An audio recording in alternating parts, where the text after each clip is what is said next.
Avis vascular centre మన దేశంలోనే the best varicose vein hospital.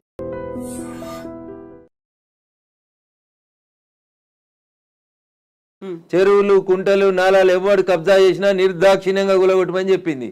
ఈ దేశంలో సుప్రీంకోర్టు కంటే పెద్ద కోర్టు ఏంది? ఏం కోర్టు ఉంది అంటున్నా? ఎవరు పడితే వాళ్ళు స్టే ఎట్లా ఇస్తారు? ఎవరు ఇచ్చారు మీకు అధికారం? సుప్రీంకోర్టు చెప్పింది వినాలని హైకోర్టులకు లేదా? ఏం వినాలే? మొన్న పోయారు కదా హైకోర్టుకు అనురాగ్ యూనివర్సిటీ వాళ్ళు. ఆయన కాయిదాలు చూసి వారం రోజులు టైం ఇచ్చి తహసీల్దార్ను ఒకవేళ ఎఫ్టీఎల్ ఉంటే తీసేయమని చెప్పిండ్రు. దానికి విద్యార్థులను అడ్డం పెట్టుకొని ఒక ఆయన, వెంచర్ను అడ్డం పెట్టుకొని ఇంకొక ఆయన, రాజకీయ నాయకులను అడ్డం పెట్టుకొని ఇంకొక ఆయన, ముఖ్యమంత్రి అన్నున్నాడని ఇంకొక ఆయన. ముఖ్యమంత్రి అన్నున్న కాలనీ అది దుర్గం చెరువు లేఅవుట్ కాదా? అది ఎట్లా లేఅవుట్ చేసిర్రు? అప్పుడు పర్మిషన్ ఇచ్చిన జిహెచ్ఎంసీ కమిషన్ని తెచ్చి ప్రాసిక్యూట్ చేయాలి కదా. దుర్గం చెరువు ఎన్ని ఎకరాలు ఉండాలి? వీళ్ళు ఎన్ని ఎకరాలు ఉంది? ఒక కొత్త చెరువు కట్టే సూరత్ లేదు కానీ ఉన్న చెరువులు మింగి రేపు భవిష్యత్ తరాల పిల్లలకి ఏమిద్దాం అనుకుంటారు మీరు? ఏమిస్తారు? బంజారా హిల్స్లో, జూబ్లీ హిల్స్లో కొండల్ని కంకర మిషన్లు పెట్టి పిండి చేస్తూ ఉన్నారు దుర్మార్గులైన రాజకీయ నాయకులు. ఆపున్నా పర్మిషన్స్ అని రేవంత్ రెడ్డి గారు. ఎందుకు ఆపవు? నీ పార్టీలో ఏరింది ఎందుకైనా? ఎందుకు ఆ కొండలు ఎందుకు కొడుతుర్రు? ఆపుర్రా కొండలన్నింటిని కొట్టే వాటిని. ఇది ఇప్పటికిప్పుడు జరుగుతున్న విషయం కాదు, ఏళ్ల తరబడి రాత్రికి రాత్రి జరిగింది కూడా కాదు. ఎవరో ఒకరు మొదలు పెట్టాలా? ఎందుకు జరగలేదు? ఎవరో ఒకరు అరే ఇంతకాలం నువ్వు గడ్డి తిన్నావు, ఇలానే అన్నం తింటున్నావు, it is wrong in it. మీరు గడ్డి తిన్నారు కాబట్టి నేను గడ్డి తినాలనా? నాకంటే ప్రభుత్వం ముందు తప్పు చేసింది కాబట్టి నేను తప్పు చేయాలనా? Once again I'm telling I'm not supporting Revanth Reddy. ఊరు బాగుండాలా వద్దా? పిల్లలు మీ కళ్ళ ముంగట వాయినాల్లో కొట్టుకుపోయినట్టు బురదలలో కొట్టుకుపోవాలని కోరుకుంటురా? నేను కోరుకుంటలేను. నా భాగ్యనగరం బాగుండాలని కోరుకుంటున్నా. ప్రపంచానికి హైదరాబాద్ ఒక కీర్తి ప్రతిష్టలు ఇచ్చిన నగరం. 400 సార్లుగా చరిత్ర ఉంది దీనికి. ఇంత మాట్లాడతారు. అసలు భాగ్యనగరాన్ని బాగమతి నది ఒడ్డున కట్టినప్పుడు ఎందుకు కట్టిర్రు? అప్పుడు ఏమైనా వరదలు రాలేదా? మూసీకి వరదలు రాలేదా? అప్పుడు ఏం తెలుసా హైదరాబాద్ చరిత్ర వీళ్ళకి మాట్లాడేటోళ్ళకి? ఈ ముఖ్యమంత్రి వచ్చి మూసీ ప్రక్షాళన అంటాడు, ఆ ముఖ్యమంత్రి వచ్చి కాళేశ్వరం అంటాడు, ఈయన 1,00,000 కోట్లు అంటాడు, ఆయన 1,00,000 కోట్లు అంటాడు. నేను వాళ్ళ కమిషన్ల కోసం మాట్లాడతలేను. నేను మల్లారెడ్డి గారు కడితే గులగొట్టుర్రి, పల్లారాజేశ్వరరెడ్డి గారు కడితే గులగొట్టుర్రి, నాగార్జున గారు గులగొడితే నేను కదా అందరికంటే ముందు మాట్లాడింది. కోర్టు స్టే ఇచ్చిందంటే ఎట్లా ఇస్తుంది కోర్టు అని అడిగిన. బరాబర్ అడుగుతా నేను. పొద్దున 6 గంటలకు కూలగొట్టుడు మొదలు పెడితే మధ్యాహ్నం లంచ్ మోషన్ అయింది, 3 గంటలకు స్టే అయింది. అది స్టే అని మీడియా మిత్రులు తప్పు రిప్రజెంట్ చేసిర్రు. స్టేటస్కో ఇచ్చింది, అది కూడా కరెక్ట్ కాదంటే నేను జడ్జి గారి ముందు కూడా ఇట్లా వాదిస్తా. నేను కూలగొట్టాలి అంటున్నా. 2014లో చెప్పింది అంటున్నా ఆంధ్రప్రదేశ్ ఉమ్మడి హైకోర్టు. ఏమని? ఎన్ కన్వెన్షన్ సర్వే చేయమని చెప్పింది హైకోర్టు. సర్వే చేసి హెచ్ఎండిఏ 2016లో రిపోర్ట్ ఇచ్చింది. అందులో 3.5 ఎకరాల ఎఫ్టీఎల్ బఫర్ జోన్ ఉందని. 2016 నుంచి ఇలా ఎందుకు కూలగొట్టలేదు అంటున్నా. కోర్టు ఉత్తర్వులు ఎందుకు ఉల్లంఘించారు? ఏం జరిగింది అనుకుంటున్నారు మీరు? ఏం జరుగుతుంది? వాళ్ళ కోడలు బ్రాండ్ అంబాసిడర్ అయింది చేనేతకి. ఆమెకి చేనేత తెలియదు, చీర తెలియదు. ఆమె తెచ్చి బ్రాండ్ అంబాసిడర్ చేసారు. ఆ సంబంధాలు ఏం సంబంధాలు వాళ్ళు చెప్పాలి, అప్పుడున్న వాళ్ళు చెప్పాలి. నాకేం తెలుస్తుంది?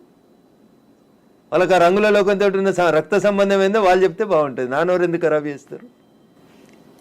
రంగుల లోకంతో రక్త సంబంధం అలా అనుకుంటే కేవలం ఎన్ కన్వెన్షన్ నాగార్జున దాని మీదే ఉంటుందా? ఇప్పటికి పద్మాలయ స్టూడియో మీద లొల్లి పెట్టింది రఘునందన్. ఇదే హరీష్ అని 6 అడుగులు ఉన్నాడు మాట్లాడిండు. మళ్ళీ పర్మిషన్ ఎట్లా ఇచ్చారు ప్రభుత్వం రాగానే? లాంకో హిల్స్ వక్ఫ్ భూమిలో ఉన్నారు. 10 ఏళ్ళు అధికారంలో ఉన్నాడు కేసీఆర్ అంటే. ఆయన ఒక రోజైనా మాట్లాడండి ఆ వక్ఫ్ భూముల గురించి? లగడపాటి కడుతుండని చెప్పి లాంకో హిల్స్ అంతా వక్ఫ్ భూములు దున్నుతాం, పల్గొడతాం, ఇరుగొడతాం అన్నారు. పర్మిషన్ ఎవరు ఇచ్చారో తెలుసా కవిత గారు? పద్మాలయ స్టూడియోలో అపార్ట్మెంట్లు కట్టుకోవడానికి పర్మిషన్ ఇచ్చింది ఇదే గౌరవనీయులు కేసీఆర్ గారు, కేటీఆర్ గారు, హరీష్ రావు గారు. ఆ రక్త సంబంధం ఏందో అడుగుండ్రు. జర్రంత అవతలకి పోతే ఎంఆర్ ప్రాపర్టీస్ అని ఒకటి ఉంటాయి. ఎంఆర్ ప్రాపర్టీస్లో రైతులు, తెలంగాణ రైతులు మా భూములు పోతున్నాయని ఏడిస్తే వాళ్ళకి పైసలు ఇప్పిస్తామని స్పీచ్లు ఇచ్చిండు. ఇదే కేటీఆర్, అదే హరీష్ రావు, అదే కేసీఆర్ అన్నట్టు. ఆయన 10 ఏళ్ళు మంత్రులుగా పదవి అనుభవించారు. ఎన్నడన్నా ఎంఆర్ ప్రాపర్టీస్లో భూములు కోల్పోయిన రైతుల గురించి మాట్లాడేందుకు వీళ్ళకి నోరు వచ్చిందా? ఎందుకు రాలేదనుకుంటారు కవిత గారు? కారల్ మార్క్స్ అని కమ్యూనిస్టు సిద్ధాంతకర్త చెప్తాడు, మానవ సంబంధాలన్నీ ఆర్థిక సంబంధాలనే చెప్తాడు. అందుకనే రాఘవేంద్రరావు సినిమాక్స్ని ముట్టలేదు టీఆర్ఎస్ పార్టీ. పద్మాలయ స్టూడియోస్లో అపార్ట్మెంట్లు కడుతుంటే సపట్లు కొట్టిర్రు. ఎంఆర్ ప్రాపర్టీలో తెలంగాణ రైతులు మునిగిపోతే నోరు మూసుకున్నారు. నాలంటాడు ఎవడో మాట్లాడాలి కాబట్టి మాట్లాడడం మొదలు పెడతా ఉన్నాం. I stand for the poor only. నేను ఇప్పుడు ఈ రాష్ట్ర ప్రభుత్వాన్ని డిమాండ్ చేస్తా ఉన్నా. నేను అమ్ముతురు కదా కోకాపేటలో ఎకరం 100 కోట్లు పెట్టి 100 ఎకరాలు అమ్మిండ్రు కదా. ఆ పక్కన ఇంకా 150 ఎకరాలు ఉంది ప్రభుత్వ భూమి. ఇప్పుడు ఇండ్లు పోతున్న వాళ్ళందరికీ ఒక 25 ఎకరాలు లేఅవుట్ చేయండి. ఈ పేదోళ్ళందరికీ మంచిగా 100 గజాల స్థలం ఇయ్యండి. ప్రధానమంత్రి ఆవాస్ యోజన కింద ఇంటి పైసలు 5 లక్షలు ఇయ్యండి. ఇందిరమ్మ ఇంటి కింద నువ్వు 5 లక్షలు. ఈ నాలాల మీద కట్టుకున్న వాళ్ళు, చెరువులు కుంటలలో కట్టుకున్న వాళ్ళ కోసం ఏంది కోకపేటలో 100 కోట్లకు ఎకరం పోయే భూమిలో వీళ్ళకి లేఅవుట్ చేసి 25 ఎకరాలు. అక్కడ ఉప్పల్ బగాయితో లగాయితో అని పెట్టి అమ్మిర్రు కదా ఊడా యాక్షన్ పెట్టి. అట్లా ఈ గరీబ్ వాళ్ళందరికీ తీసుకొచ్చాడు కాలనీ కట్టు, వీళ్ళు అరువులు కాదా 100 కోట్ల భూమిలో ఉండేందుకు? 10 ఏళ్ల క్రితం కట్టుకున్న ఇల్లు గన్నం కూడా కూలిపోతుంది కదా, బాధపడుతురు కదా. వాళ్ళని తీసుకొచ్చాడు 25 ఎకరాలు లేఅవుట్ చేయి Revanth Reddy. Then I will support you, then I will congratulate you. అంతేగాని అసదుద్దీన్ ఓవైసీ ఇచ్చిన ఊర్త ఊపులకు భయపడితే 400 కాదు 4000 స్టూడెంట్స్ ఉన్నారని బెదిరిస్తాడు. ఎందుకు సల్కం చెరువు కూల్తలేదు? కూలాలి కదా సల్కం చెరువులో ఉన్న ఫాతిమా మెడికల్ కాలేజ్. ఎందుకు భయపడుతున్నారు? ఏమవుతుంది రేవంత్ రెడ్డి గారు? మొదలుపెట్టినావు కదా, కొట్టేసేయన్ని. అపప్రద నీకెందుకు? మల్లారెడ్డితో పాత పగుందని, పల్లారాజేశ్వరరెడ్డి పార్టీ మారతలేడని కొడుతున్నా చెడ్డ పేరు ఎందుకు? ముందు అసదుద్దీన్ ఓవైసీ తోటి మొదలుపెట్టు. సో మధ్యలో విద్యా సంవత్సరం అక్కడ ఆల్టర్నేట్ అనేది దసరా సెలవులు వస్తాయి కదా, ఇమీడియట్ గా ఆల్టర్నేట్ ఇంకో ఎందుకు దొరకదు? కాలేజ్ లో ఎందుకు దొరకదు? అకామిడేట్ చేయడానికి ఎందుకు దొరకదు అంటున్నా.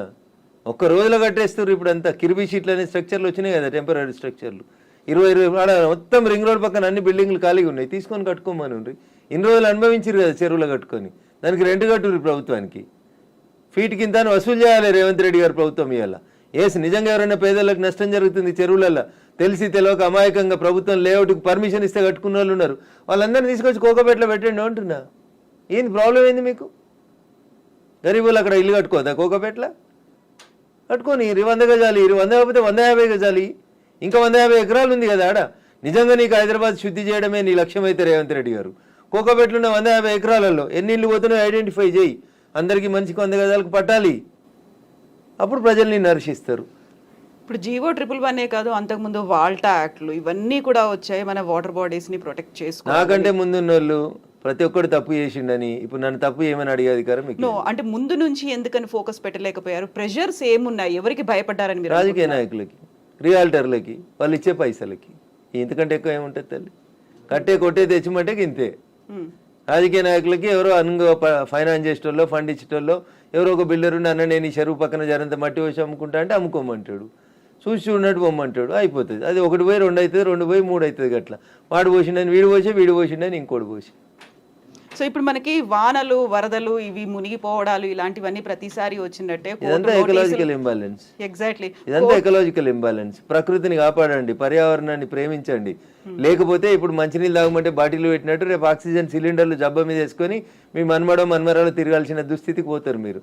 ఆ పరిస్థితి రాకుండా కాపాడండి అంటున్నా. ఎగ్జాక్ట్లీ. సో కోర్టు నోటీసులు, స్టేలు, ఆ తర్వాత స్టేటస్ కో మెయింటెనెన్స్లు ఇవన్నీ కూడా అంటే ప్రతిదీ ఏది టచ్ చేద్దామన్నా మళ్ళీ కోర్టుతో లింక్ అయి ఉంది కాబట్టి ఇది కూడా ఎక్కువ కాలం నిలవదేమో హైడ్రా అనేది కూడా వినిపిస్తుంది. యాజ్ అడ్వకేట్ మీరేం చెప్తారు అసలు? సో నేనేమంటున్నా, శుభం గోర్ర పెళ్లి కొడుకు అంటే ఏదో అన్నాడంటే అట్లున్నది మా కవిత ఆలోచన. ఎందుకు కోర్టు ఎందుకు ముందు నుంచి అనేది అదే కదా, కవిత ఆలోచన దగ్గరికి వెళ్ళింది అనగానే కోర్టు స్టే కోర్టు పరిధిలో మాట్లాడము అనే మాటలు ఎవరు? నేను మాట్లాడుతూనే ఉన్నా కదా రోజు. నో, మీరనట్లేదు, ఆక్యుపై చేసుకున్న వాళ్ళ దగ్గర నుంచి వచ్చే సమాధానం అదే, కోర్టు పరిధిలో ఉంది కాబట్టి. తప్పించుకునే ప్రయత్నం తప్ప ఏముంటది? దొంగకు తేలుగుడితే ఏం చేస్తాడు? తేలుగుట్టిందని చెప్తాడా? అప్పటికే నోరు మూసుకొని పోతాడు. గట్లే ఉంటుంది. ఏం స్టే ఉంది? స్టే ఉంది అని ట్వీట్ చేసి ఏడ స్టే ఉంది? ఏ కోర్టులో స్టే ఉంది? ఏంది స్టే? స్టేలు సంవత్సరాలు ఉండొద్దని ఇదే సుప్రీంకోర్టు చెప్పింది అంటున్నా. మా గౌరవ న్యాయమూర్తులు అట్లా సంవత్సరాలు స్టే ఇయ్యరు. స్టే ఈజ్ టెంపరరీ అంతే. 15 రోజులు, నెల, 2 నెలలు, 3 నెలలు అంతే. స్టే ఏంది? 2014లో ఎన్కన్వెన్షన్ సర్వే చేయమని 2024 దాకా స్టే ఇచ్చిరా? ఏ కోర్టు ఇచ్చిందో చూపెట్టురు నాకు. మీ అంత చదువుకోకపోవచ్చు కానీ నాకు స్టే అంటే ఏందో అర్థం తెలుసు, జర చూపెట్టుర్రి. హైడ్రాకి విధి విధానాలు లేవు, సరిగా ఏది ఫామ్ చేయకుండానే ముందుకెళ్ళిపోతున్నారు, బుల్డోజర్ సర్కార్ని తీసుకొస్తోంది హైడ్రా పేరుతో అనే వాదనని ఎట్లా చూస్తారు మీరు? మీకు వచ్చిన కడుపు నొప్పి ఏంది? మీరు ఫేర్గా ఉన్నారు కదా, మీరు నీతిగా ఉన్నారు కదా, మీరు పర్యావరణం బాగుండాలని కోరుకుంటారు కదా, ఈ భాగ్యనగరం బాగుండాలని కోరుకుంటారు కదా. In what way you are agreed by it? మీకు వచ్చి నష్టమైంది అంటున్నా. ప్రజల చేత, ప్రజల కొరకు ప్రజలు ఎన్నుకున్నటువంటి ప్రభుత్వాలు తీసుకునే నిర్ణయాలని ఏం చేస్తారు మీరు? కోర్టు ఎందుకు అడ్డుకుంటుంది? కోర్టుకుండే అధికారాలు ఏంటి? ఎంతవరకు అడ్డుకోవాలో అంతవరకే అడ్డుకుంటుంది. నేను చెప్తున్నా కదా, ఈ దేశ సర్వోన్నత న్యాయస్థానం సుప్రీంకోర్టు చెప్పింది కూలగొట్టమని. సుప్రీంకోర్టుకు భిన్నంగా లోకల్గా ఉండేటువంటి జడ్జిలు అట్లా ఇస్తారా జడ్జిమెంట్లు? నాకు తెలిసినంత వరకు అయితే ఎవరు కవిత గారు. సో ఇప్పుడు హైడ్రాని సడన్ గా తెర మీదకి తీసుకొచ్చింది. 1994 రావడం, ఒక హైడ్రాని తీసుకొని రావడం అనేది భయపెట్టడానికో బెదిరించడానికో, లేకుంటే రుణమాఫీ 6 గ్యారంటీ స్కీములు అడుగుతున్నారు కాబట్టి డైవర్షన్ పాలిటిక్స్ అనే వాళ్ళకి ఏం చెప్తారు మీరు? నేనంటున్నా, రుణమాఫీ చేయాల్సిందే, ఇచ్చిన 6 హామీలను అమలు చేయాల్సిందే. రైతులకు చెప్పినటువంటి రుణమాఫీ, యువతకు చెప్పిన డిక్లరేషన్, మహిళలకు ఇచ్చినటువంటి మహిళా డిక్లరేషన్ అన్నీ చేయాల్సిందే. అవి చేసి ఇది వదిలేద్దామా? అవి చేయాల్సిందే, ఇవి చేయాల్సిందే. ఇది చేయమని చెప్పురు, అది చేయమని లొల్లి పెడతాం. మేము లొల్లి పెడుతూనే ఉన్నాం కదా. బీజేపీ ప్రశ్నిస్తున్న బీజేపీ పేరిట, ప్రశ్నిస్తున్న తెలంగాణ పేరిట మేమంతా నడుపుతూనే ఉన్నాం కదా. రైతన్నల రుణమాఫీ కోసం మాట్లాడితే హైడ్రా గురించి మాట్లాడొద్దా? బట్ అది డైవర్షన్ కోసమే చేస్తున్నారు అనే మాట. So I don't have any comment on this particular issue. నేనేమంటున్నా, నేను రుణమాఫీ కాలేదు, రైతులతో చేయించేది రైతులతో చేపిర్రి, హైడ్రాకి దానికి ఏం సంబంధం అంటున్నా. ఎందుకు రాస్తున్నాయి పేపర్లు హైడ్రా గురించి అంత గొప్పగా? వదిలేశారు, ఆయన పని ఆయన చేసుకుంటూ పోతాడు, మీ పని మీరు చేసుకోర్రి. రుణమాఫీ గురించి మీరు రాయమంటే రాస్తారా? రాయరు కదా. రైతులు మాట్లాడితే మన పేపర్లో హెడ్ లైన్స్ రావు కదా. ఏమవుతాయి మనకి? హైడ్రా మా కేటీఆర్ అంటాడు, ఆయన పోయి అమెరికాలో అంటాడు.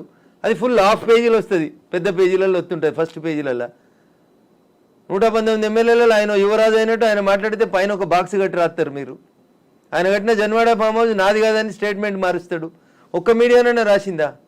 రేవంత్ రెడ్డి అన్నట్టు ఆయన అరెస్ట్ చేసిన రోజు ఈ ఫామ్ హౌస్ నాది, ఇగో దాని మీద డ్రోన్ ఎగిరేసినావు, ఇగో క్రైమ్ నెంబర్ ఇంత, నార్సింగ్ పోలీస్ స్టేషన్ అని తీసుకొచ్చి ఒక్కరైనా రాసిరా మా జర్నలిస్ట్ మిత్రులు? ఇవాళ అది నోరా మోరా, ఇది నాది కాదు నా దోస్తుంది అని చెప్తే ఎందుకు రాయారు? ఆ రోజు స్టేట్మెంట్ ఈ రోజు స్టేట్మెంట్ రెండు పక్క పక్కన పెట్టి ఎందుకు చూపాయించారు? ఎలక్ట్రానిక్ మీడియాలో ఎందుకు చూపెట్టారు? ఎందుకు చూపెట్టరు అంటున్నా. ఎవరా దోస్తు? ఎందుకు నీకు లీజుకి ఇచ్చిండు? ఆయనకు నీకున్న వ్యాపార సంబంధాలు ఏంది? అది కదా మీరు బయట పెట్టాల్సింది. మునిపోయిన కంపెనీకి వారసుడు కదా ఆయన, నీకు జాగి ఇచ్చిన ఆయన, లీజ్ ఇచ్చిన ఆయన. 8,000 కేట్లు ఎగ్గొట్టిర్రాళ్ళు ఈ దేశంలో. అది మాట్లాడుకుందాం గట్లా. ఇవి మాట్లాడితే మంచిగా ఉంటాయి కదా. కవిత గారు ఆయన డింగ్ డింగ్ అని ఎగురుకుంటూ పోయి జొన్నవాడ ఫామ్ హౌస్ ఆ రోజు ఎందుకు చేసినావు? డ్రోన్లు ఎగురుతలేవా? తెలంగాణలో డ్రోన్ ఏడా ఎగురుతలేదా? డ్రోన్ ఎగిరేస్తే నిజంగా ప్రస్తుతం ఉన్నటువంటి సమాజం దేనికి ప్రయారిటీ ఇస్తుంది? ఆర్థిక సంబంధాల చుట్టూ మాత్రమే తిరుగుతుంది. మళ్ళీ ఎన్నికలంగానే చాలా విరక్తి కలుగుతాం. మంచి అనిపిస్తుంది కదా, లేడీస్ కూడా ఛాలెంజింగ్ జాబ్స్ చేసినప్పుడు చాలా బాగుంటది. ట్రాఫిక్ అసిస్టెంట్స్ గా నియమించిన ట్రాన్స్జెండర్స్ అందరితో సాల్యూట్ చేయించుకుంటున్నారు. ఫుడ్ డెలివరీ ఇవ్వటానికి వెళ్ళినటువంటి డెలివరీ బాయ్ అనిల్ పై కళ్ళ ముందు పిల్లలు కొట్టి